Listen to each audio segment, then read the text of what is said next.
स्वरूप ईश्वर कोटि के महापुरुष स्वयं लीला करके हर बात को प्रमाणित करते हैं।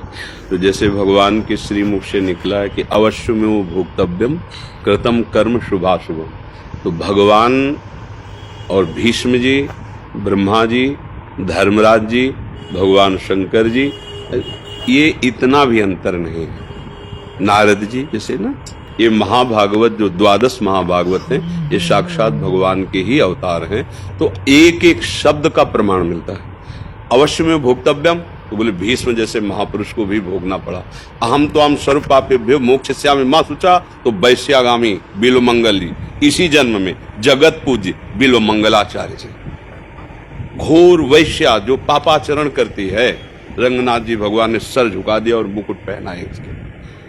एक प्रसंग आपको बताते हैं, हमारे गिरिराज जी का ही है। श्री कृष्णदास जी महाराज अधिकारी जी वल्लभाचार्य भगवान की शरणागत और श्री नाथ जी के श्रीअंग सेवा में वो कुठारी पद में थे। तो ठाकुर जी के पास संपत्ति की तो कमी है नहीं, तो उनकी भोग सेवा, वस्त्र सेवा, आभूषण सेवा आदि के लिए आगरे जाते थे। श्रीनाथ जी यहीं विराजमान थे, गिरिराज जी में ही प्रकट हुए ना, तो वहीं आज भी स्थान है। और वो इस समय नाथ द्वारे पे विराजमान है श्रीनाथ जी, हमारे ही वृंदावन के ब्रज के ठाकुर जी हैं। तो आगरे गए कृष्णदास जी, तो देखा एक नवीन अवस्था की वैश्या नृत्य कर रही है और लोग ऐसे रुपए जैसे, तो वो उसके पास जाती है, हाव भाव प्रकट करती है।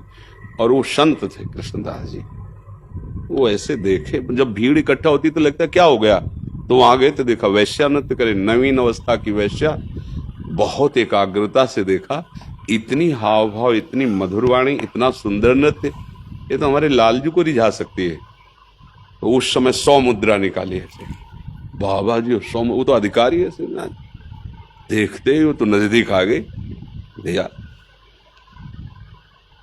क्योंकि भेष भाग तो उनका, हमारे अगर जहां हम टिके हुए हैं वहां तुम आओ, तो जितनी मुद्रा कहोगे हम देंगे, हम आपसे बात करना चाहते हैं।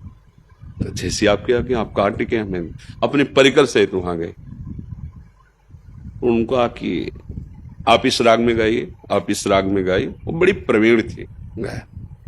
उनका मेरे एक बादशाह है, मैं उनका एक गुलाम हूं, तुम्हारे परिकर को जितना कहोगे हम यही संपत्ति दे देंगे, साथ नहीं चलेगा, आप चलोगे और आप अकेले मेरे बादशाह को रिझाओगे, और रिझा लिया तो वो प्राप्त होगा जो तुम्हें कभी कोई नहीं दे सकता। ये नहीं बताया कि भगवान के सामने। तो उसको लगा कि बादशाह के सामने नाचने का, अब कोई संशय नहीं था, क्योंकि स्वर्ण मुद्राएं सब दे रहे थे, तो कोई साधारण आदमी तो दे देगा नहीं स्वर्ण मुद्रा, इसका मतलब बादशाह की बात पक्की है। अपने परिकर को भेंट दी कि आप हमसे मुक्त, और उस वैश्या को साथ लेकर कृष्णदास जी लौटाए। अपनी कुटिया के बगल में पर्ण कुटी बनवाई। अब लोग निंदा करने लगे कि देखो इतने बड़े संत होकर ऐसा वैश्या को लाए हैं। राधा कुंड, श्याम कुंड, अक्षरा कुंड, सब कुंडों में स्नान करवाया, और पद, ये पद गाना है। और जितना तुम चातुर्यता पूर्वक हमारे बादशाह को लुभायमान कर पाओ, जैसे तुम लोगों को लुभायमान कर रहे थे, विनय हम करेंगे, रीझ हो जाएंगे, और भेंट तत्काल मिलेगी, बस आप चलो। ले गए श्रीनाथ जी के सामने खड़ा किया, कहा ये मेरे बादशाह है, आप इनको। तो जो पद बताया था, पूरा पद वैसी भावभंगियां बताई थी। अब परम पावन गिरिराज जी के दिव्य कुंडों का स्नान और महापुरुष का संकल्प, और ठाकुर जी से कहा हम आगरे से जो चीज लाते हैं वो आप स्वीकार करते हैं, चाहे भोग की हो, चाहे आभूषण की हो, चाहे वस्त्र की हो। तो आज ये एक भेंट लाए हैं, आपको स्वीकार करना है। पद गा के जीव ही जैसे बादशाह को किया, ऐसी मुद्रा में हुई तो ये देखा आगे, कोटि कोटि मनमथारी ललित त्रिभंगी मुरली मनोहर ठाकुर। तत्काल प्राण निकल गए, तत्काल प्राण निकल गए, निष्प्राण होकर गिर गए। बोले ठाकुर ने भेंट स्वीकार कर ली।